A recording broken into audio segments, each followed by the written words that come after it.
Why is it that we don't like the things we're not like?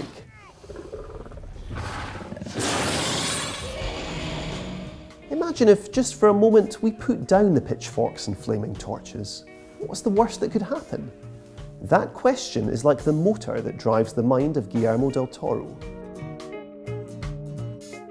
His films teem with ghosts and monsters, but where many directors would frame them as threats, Del Toro gives them the benefit of the doubt. When he was growing up, Del Toro watched and rewatched the classic Universal monster movie Frankenstein, directed by James Whale, and has often said that he related to the creature as an outsider. You have those, and I'll have these. Describing him variously as the patron saint of the freaks, and the very essence of what a monster is, the ultimate disenfranchised minority. You see, it understands. Del Toro's monsters don't just scare or sicken us, because they are us. We see ourselves reflected in them like mirrors in a funhouse, with our own frailties and flaws blown up to fantastical size. Get them out! For Del Toro, these things are concealed by the world we live in, a world of armies, corporations and social contracts, where life is a rigged game played for scraps. But in his films, there's always another world beneath, a place where secrets are buried, and the true nature of things can be revealed.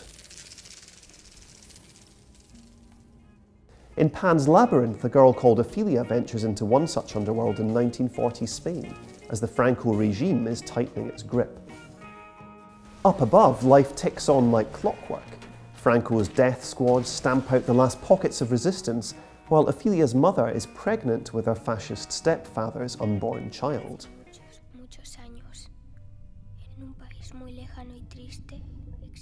But from her vantage point below, Ophelia sees that this system is the fantasy, a fiction masquerading as fact. There's something of Ophelia in Del Toro himself, who has spent his filmmaking life crossing freely between high and low spheres. When he was a boy, his father won the Mexican National Lottery and filled the family home with encyclopedias and art books. Young Guillermo lost himself in them and classic cinema, just as he also lost himself in comic books, B-movies and fan magazines.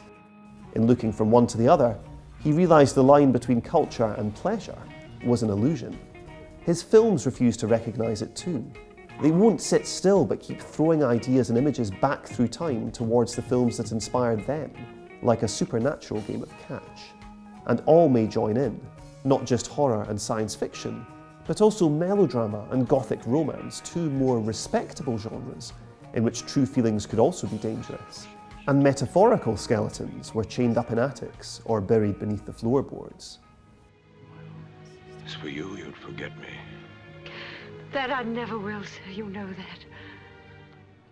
You'd say forget about me. Never. I would never forget you.